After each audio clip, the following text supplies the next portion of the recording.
นี่ผมก็จัดให้เลยนะครับต้มส้มจิ้นหมูนี่น้องคนนึงขอมาก่อนผมจะกลับบ้านนะครับผมกลับมาจัดให้เลยนะครับน้องสวัสดีครับพ่อแม่พี่น้องผมจะป้าพี่น้องมาจัดเมนูสดน้ำมันห่อนกันก่อนเลยนะครับพี่น้องคนนึงขอมาเมื่อเลยครับเมนูนี้ผมจะกลับบ้านวันนี้ผมกลับมาจัดให้เลยนะครับแล้วก็ผมจะต้มส้มคากิหมูนะครับหมูคือยังมันกอครับนี่คือตีนหมูนะครับน้องผมไปซื้อตลาดนะมันบ่มีมันหมดนะครับนี่ผมก็เลยจัดเป็นกระดูกอ่อนมาแทนนะครับกระดูกอ่อนแบบนี้ล้ำกอกับล้ำเหมือนกันพ่อแม่พี่น้องก็ร้องยาฮอเดอร์นั่นได้กระดูกอ่อนหมูมันร้อยมาล้างความสะอาดกันก่อนเลยนะครับก็จะมาล้างแป้งมันแล่น้ำส้มสายชูนะครับเอามือเอาขามันออกวันนี้จะกับแกมกับนี้กับเข้ากับเมาะบอกเลยว่าสดน้ำมันห่อนลงคอขนาดวันนี้ก็กลับมาสถานที่เก่าแล้วครับนอนหลังจากกลับบ้านมาบ้านประมาณ4 วันเลยนะครับผู้ละอย่างหลายๆอย่างมากนะครับนอนไปเก็บเกี่ยวข้าวโพดตัวที่นาทีผมลงทุนไว้นะครับนอกกำไรอยู่นะครับมาได้หนักตัวใดครับนอกนั่นกับมาล้างพักล้างไม้กันก่อนเลยนะครับจื้อว่าต้มส้มนี่น่าจะขาดจะใช้ใบมะกรูดไปบ่ได้เลยหลังจากนั้นเอาเครื่องสมุนไพรล้างความสะอาดเสร็จเรียบร้อยแล้วดังฝ้าต่อเลยนะครับฝ้านี่นะใครจะใส่ก็ได้บ่ใส่ก็ได้ก็แล้วแต่ชอบแล้วแต่มาของแต่ละคนตัวหลังจากนั้นก็เอากระดูกอ่อนหมูมากกมาซับกันก่อนเลยนะครับอ่อนนี่นะต้องต้มให้เปื่อยๆนะครับถึงมันจะล้ำต้มส้มนี่นะขึ้นจื่อว่าต้มส้มสำหรับตัวผมนี่นะมันต้องส้มๆถึงมันจะเหมาะถึงมันจะล้ำนะครับน้ำมันห่อนลงคอลงไปตามด้วย2 ซาวเข้าไปเหมือนกำหนึ่ง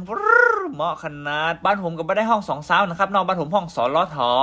ก็เอาไปแปะกับเอาเองนะครับนอกคนเหนือเขาหู้กันจากกกจากซับซี่โครงเสร็จเรียบร้อยแล้วมาซอยมาหั่นเครื่องสมุนไพรกันก่อนเลยนะครับที่ผมหั่นนี่นะก็เป็นจะไคร้เน่าตามด้วยคานะครับคานี่จะเป็นคาแก่ขาอ่อนได้หมดหลังจากนั้นก็มาฉีกใบมะกรูดแบบนี้กันก่อนเลยครับฉีกทำไมมันก็หึงมันหอมกระเทียมมา2-3 หัวเปิ้ลผ้าตุบออกเลยนะครับเนาะแล้วประมาณนี้เลยนะครับนอกใจผมมันยังอยู่บ้านอยู่เลยนะครับณตอนนี้ผมไม่อยากจะกลับมาทำงานเลยนะครับเนาะจากนั้นก็มาซอยมาหั่นหอมแดงกันต่อเลยนะครับแล้วหรือหอมป้อมเปยเนี่ยก็ขาดมาได้เหมือนกันนะครับต้มส้มนี่นะหอมดีตรงนี้เนี่ยบ่ต้องใส่ก็ได้นะครับเนาะเมนูแบบนี้ให้ได้กินอยู่บ้านเฮานี่นะมันกระสุดยอดตอนนั้นนะครับง่ายๆก็ถือว่ารู้เลยครับต้มส้มซี่โครงหมูแบบนี้นะครับเนาะนั่นก็มาซอยมะเขือส้มมะเขือเทศกันก่อนเลยนะครับมะเขือส้มนะครับเนาะน้ำเดือดตะลานใส่เครื่องสมุนไพรลงไปกันก่อนจากนั้นจะมาใส่ซี่โครงหมูอ่อนลงไปเลยนะครับจากนั้นก็จะต้มจะตุ๋นให้มันไปเปื่อยเลยนะครับเนาะถึงมันจะเหมาะถึงมันจะล้ำตุ๋นไปประมาณสักเกินชั่วโมงนะครับเนาะมาปรุงรสชาติกันก่อนแล้วครับว่ามีมาใจดีชูรสแค่นั้นนะครับเนาะไม่ได้ใส่เกลือนะครับอย่าใส่น้ำปลาแตนเอาใส่กระปุกลงไปเรียบร้อยแล้วมาใส่เห็ดลงไปเลยนะครับเป็นเห็ดนางฟ้าเห็ดฟางก็ได้เลยแต่ชอบเลยแต่มากเนาะเห็ดของเฮาสุกเรียบร้อยมาใส่มะเขือส้มมะเขือเทศลงไปกันก่อนเลยนะครับส่วนส้มนี่นะผมก็มาใส่หลายนะครับพอดีว่าผมใส่มะขามเปียกมะขามส้มลงไปเรียบร้อยแล้วนั่นกับก้นใส่ก้นขวานสักกัมครับก็จิ้มรสชาติดูนะครับโอเคเรียบร้อยพริกจีพริกขั่วลงไปเลยนะครับแห้งนี่นะจะเอาไปจีไปขั่วได้หมดนะครับเนาะแล้วแต่ชอบเลยแต่มากพริกขี้ได้ขี้หนูกับมอดเหมือนกันแล้ว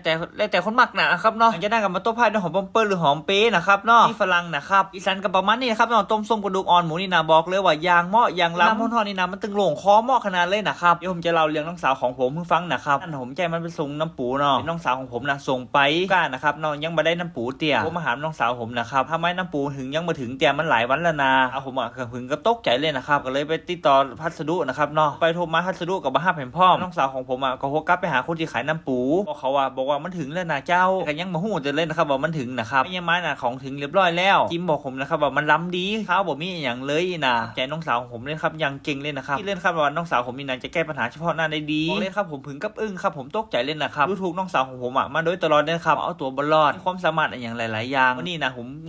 ยอมรับเลยว่าเก่งกว่าผมเล่นนะครับถ้าใครได้กับมันนี่นะบอกเลยว่ากะโหลกะลาขนาดเลยครับเก่งขนาดของผมนะมาทำงาน3 เดือนเลยนะครับเขากำลังจะมดโปรวันที่6 พฤศจิกายนเนี่ยเขาจะทำงานวันสุดท้ายแล้วไปยามาหัวหน้าเนี่ยต่อสัญญาหื้อนะครับเนาะต่อสัญญานี้เพราะมันเก่งนี่นอนนะครับเนาะ